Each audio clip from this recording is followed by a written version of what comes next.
This episode is brought to you by freedadcourse.com. You are always one conversation away from changing your life, and the power of hello is something that I subscribe to every single day, and I'm always saying hello to new people everywhere I go.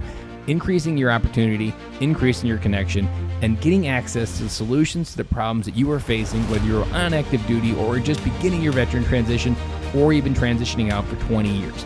On the other side of hello are the solutions that you're looking for. Again, head on over to freedadcourse.com. Get your 5-episode audio course to create more connection, create more friendships, and get back to living the life that you're trying to design.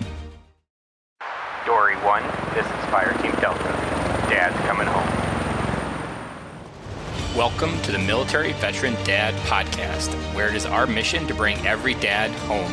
I am your host, Ben Cloy. I'm a United States Marine veteran, husband, and a father. We will bring authentic conversations to inspire action in your life so we can close the gap between the dad you are today and the dad you want to be tomorrow. This is the Military Veteran Dad Podcast. Welcome back to another Fatherhood Friday. And as I come to you, I can say the world is a very uncertain place. And I want to come to you with 4 things that I've almost immediately, but through the power of failing every day, continuing to grow, of things that I'm doing every day to help me get through this coronavirus and understand how we can grow through this, understand how we can do different things and live life in an intentional way that will actually make us a better person on the other side of this. This is one of those rare moments where life gives you, it's probably never happened in this particular way, where life's paused, where you were forced into a day when you wake up and everything was different. And it happened overnight. And for me, it was something that I was kind of already evolving as I was working on my own. I had a routine down. I had a daycare schedule down. I had my schedule figured out. And then bam, it all blew up. So my progression this week has been night and day different. So on Saturday, I can honestly say the primal fear was there. I felt like a caveman fighting for survival in my head, at least, and fighting with the idea that I needed to protect my family. Fighting for the idea of, is there really panic? Is there the need to panic? Is there really the need to go to the grocery store and get everything that everybody is panicking? Am I not serving my family in a way that honors them and protects them through this? And am I not being the man that my family needs to make sure that my family gets through this? And am I being naive? Am I not being enough? Am I being too cautious? Am I not being enough diligent? Should I be reading the news more? Should I not be reading the news more? But honestly, I read the news way too much on Saturday because it just instinctively activated that primal caveman, I need to survive fear. And then as I went through, I was reminded of some advice a coach gave me that when you're in your head, you're dead. And I was literally dead because I was completely in my head. And when I'm in my head, everything seems scary. Everything seemed hard. I seen so many things that were slipping away. Like I felt like a part of me was dying this week through this coronavirus. And every day was something new. And every day life just got a little bit harder. And every day my dreams would die a little bit. That was me being in my head. And so when I kind of went through this, I had that advice, reminded myself, I re-anchored myself in this idea that I need to stay in my heart. When I'm in my heart, that's where I am strongest. That's where I can make the best decisions.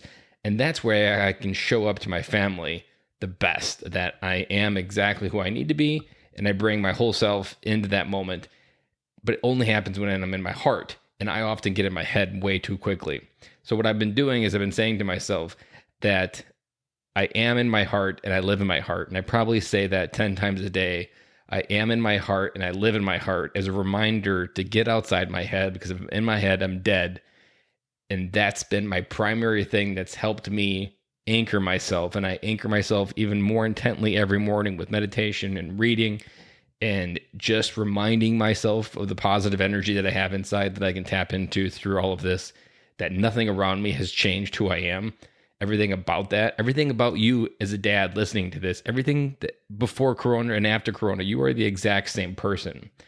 And what I've kind of been using this as a growth mindset to grow through it and trying to think of who I want to be on the other side of this coronavirus. How can I radically change my life with this pause in a way that wasn't possible before, but I'm going to be so excited on the other side of this coronavirus. One, because it's gone, but two, the person that this transformed me into, that this is a big pile of shit, and that shit could essentially move me in a way that no other mechanism was able to do. Like, this is enough pressure and freedom that you could do a lot of different things in your life that you were never able to do before. So those 4 things that I'm doing today that are getting me through each day. Number 1, and I'll list them off and I'll dive into them. So number 1, I am letting go of control. There is no control. Control is an absolute illusion, and it's even more of an illusion today because everything you plan for today could be garbage tomorrow. So let go of control. Number 2, lean into the growth. That every day is a new day that you've never had before. Number 3, value that family time. This is something that's a unique gift that this coronavirus is gifting every family, the ability to have your kids at home, to learn what it's like to teach them, to learn what that smile's like when they figure something out, to learn and go outside and play or do a science experiment outside. Those are things that I'm doing today. And number 4, value the schedule. So let's go back to number 1, let go of control. This is something as a military dad that is extremely hard for us because when we are in the military, we seek control. We have control. The military is essentially a control complex of this is how we control the situations, and we try to create as much control in every scenario. And if we don't, we try to shore up that security, or whether it be a unknown of a battle plan or whatever it may be. We always try to make sure we have control. But you don't have control in this, so you really just need to ride the waves and make sure that you don't necessarily get super upset when things don't go right, because these are all things that you've never done before. So let go of that control. And that leads into number 2, that when you're in that moment that you feel like you're a failure, that you feel like you're not good enough, that you feel like you're letting someone down in your life, whether your wife, your kids, yourself, your friends, your coworkers, remember that this is a time that you've never had before. Something I've learned since I've lost my job was that I've never been a stay-at-home dad. I've never been a stay-at-home dad that tried to be responsible for dinner every night. I've never been a stay-at-home dad that was taking my kids to daycare every day, picking them up and dropping them off. I've never been a stay-at-home dad that was here to get the kids on the bus and get them off the bus. And I was never a stay-at-home dad that did all the groceries. And I never was a stay-at-home dad that cleaned the house. But through 4 weeks of failure and trying over and over, the repetition of, well, that didn't work, that schedule didn't work, I bit off more I could chew that day. Every day, I was figuring it out. And ironically, the week before everything hit the fan here, I had essentially figured it out. I had my perfect daycare schedule. I had my gym routine down. I had my time to work on my business. I had the grocery shopping. I had the time I was going to clean the house.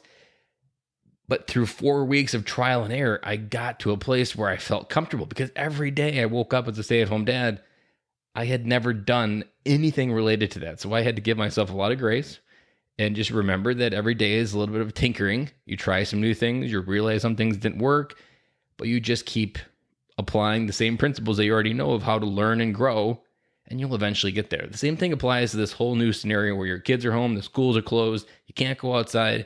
This scenario that you probably have never been in, especially if you were the provider. These are scenarios, it's a role that you're almost unfamiliar with. And maybe if you even lost your job during this, you're unemployed. This is a new day for you. This is a day you've never had in your life. So you need to be able to accept that every day you wake up and try something, you're probably going to fail.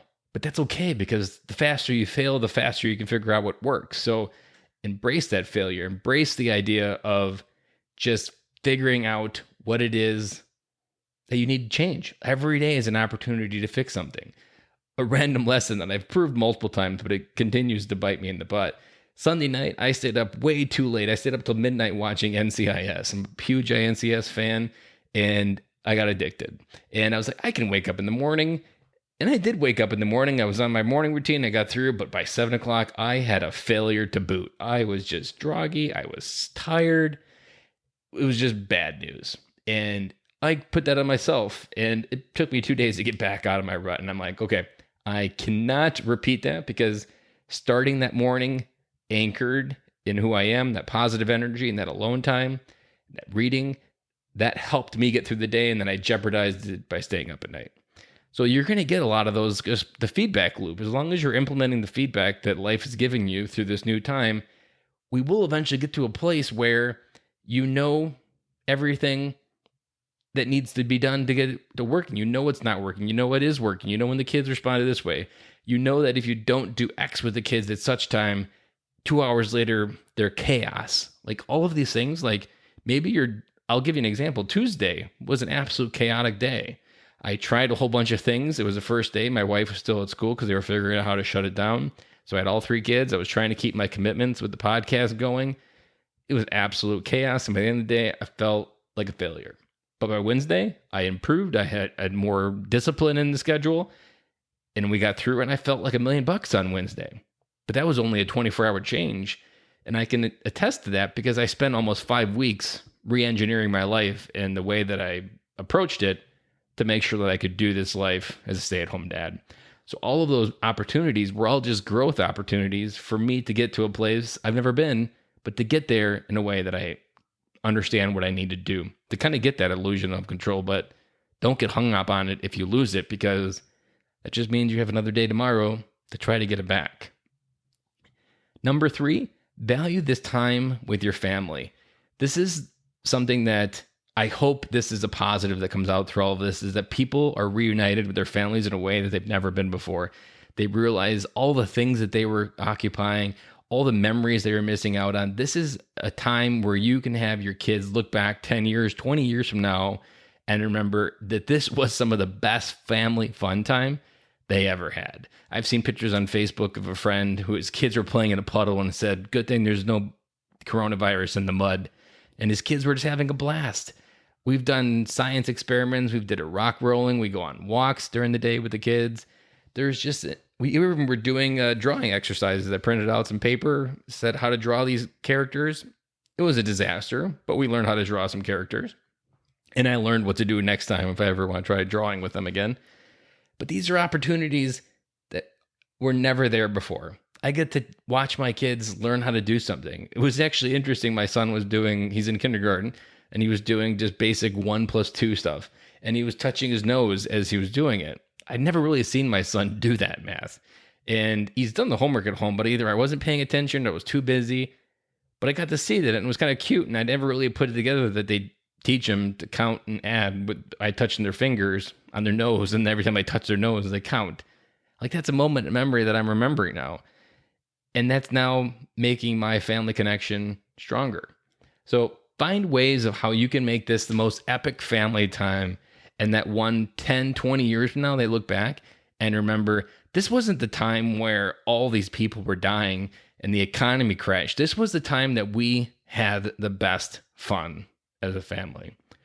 And number 4, the value of a schedule. I knew about this, but I don't really know if I really knew about this. Your kids need a schedule. They have a schedule at school and they follow it routinely. It's a 6-day schedule. That schedule is the secret sauce to get through the day. I printed out a simple schedule on the internet, posted it on the fridge.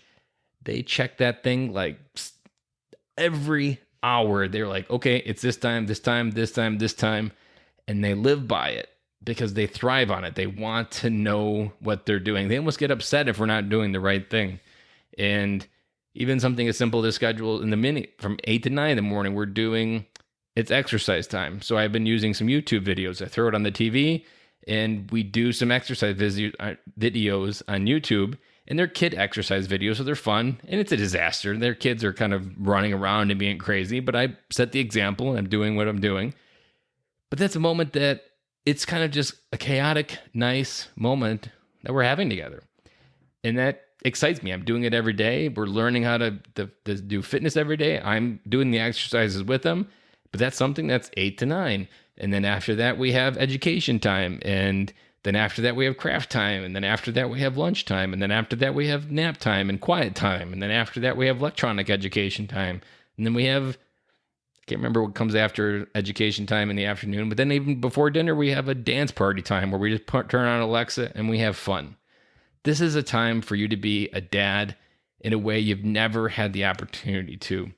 So value that schedule. Find a schedule that works. If your kid's a little bit over, let them pick what they want to have on their schedule. Maybe they have it. Maybe you tried the way of letting them have individual schedules, or maybe you do a family schedule. But find a schedule during this time, because it could be 1 month, 2 months, or 3 months through this time that we're trying to get through. So establishing a schedule that you all agree upon will help tremendously create order from chaos. It's underestimated the principle of schedules for kids, but when you apply it, it was like a magic wand. And remember that if you're struggling to try to figure out what right to do, create a schedule that everybody can agree on. If their kids are older, use some creativity, let them have some ideas on it, and then just stick to it. And the funny part is they'll stick to it because they want to be on a schedule, because that's what school is a schedule of boom, boom, boom, boom. They go from one thing to the next. So to review, remember, number 1, let go of control. Number 2, lean into growth. This is an opportunity for you to grow in a way that you've never had possible. Think of something. What's the biggest action, the massivest goal that you could set during this, whether it be a health goal, a fitness goal, a business goal, a personal goal, a family goal, whatever it be, set the biggest one possible and try to conquer it through this time. And on the other side of this, be the person that you've always wanted and step into that person when that time comes. And that's what this opportunity has for you. Number 3, value the time with the family. And number 4, value the value of a schedule with your family. So with that, if anybody has any conversations, questions they want, or they need to talk, we've got the Facebook group. My phone number is out there. You can reach me out on Instagram at n_Kaloy. I'm more than willing to have a conversation. This is trying time. So if you need someone to jump on a call, be a friend, have a question just to lean on, I'm here for you. Reach out. And with that, I'll sign off, and I will talk to you again on Monday.